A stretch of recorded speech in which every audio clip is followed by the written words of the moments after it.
Assalamualaikum warahmatullahi wabarakatuh.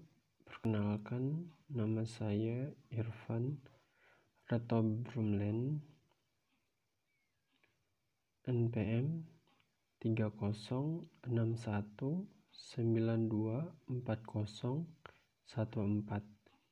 Prodi Biologi.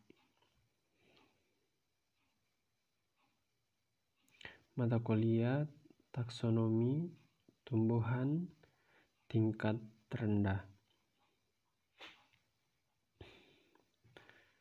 Hari ini saya akan membahas tentang ciri-ciri lumut tanduk.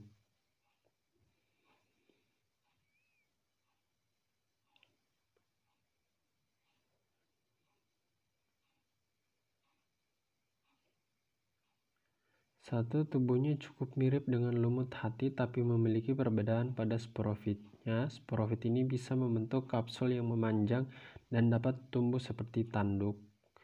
Berikut gambar dari lumut tanduk.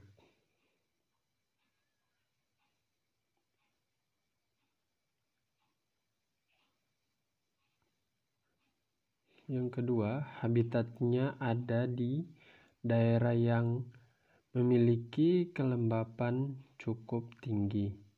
3. Seluruh poros sporangium ini terdiri dari sebuah jaringan atas dan dari beberapa sel mandul.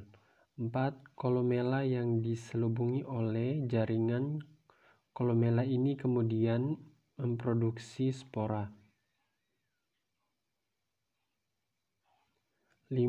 Arkespora juga memproduksi sel-sel mandul yang biasa disebut dengan elatera. 6. Keunikan dari lumut tanduk jika dibandingkan dengan lumut lain, masaknya kapsul dalam spora pada sporangium yang tidak bersamaan. Selain itu dimulai dari atas dan terus berturut-turut menuju bagian bawah.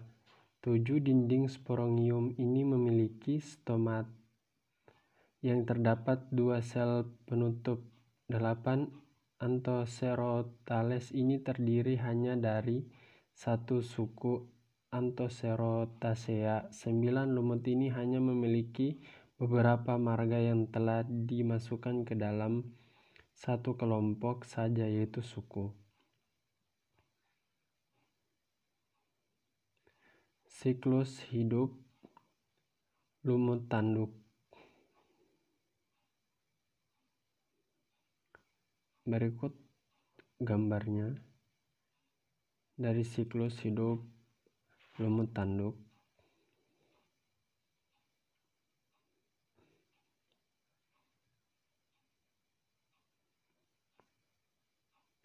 Tumbuhan lumut berkembang biak secara vegetatif dan generatif. Pada umumnya, lumut berkembang biak dengan secara generatif.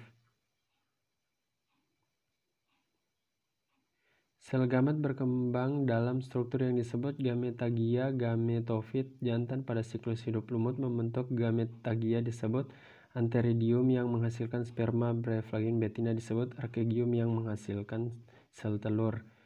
Sperma berflagella memerlukan air untuk berenang dari antheridium ke archegonium untuk membuahi sel telur.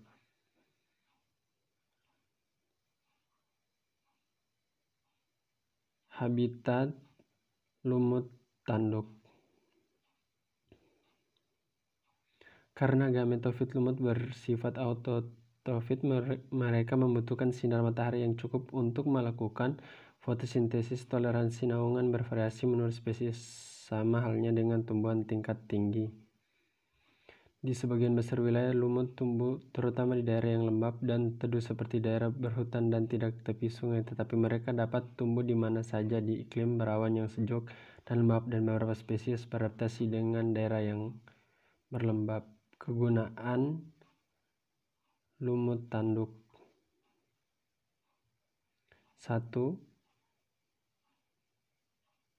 Sebagai kesuburan tanah. 2. Keamanan bagi benih ikan. 3. untuk polusi udara. 4. Sebagai hortikultura.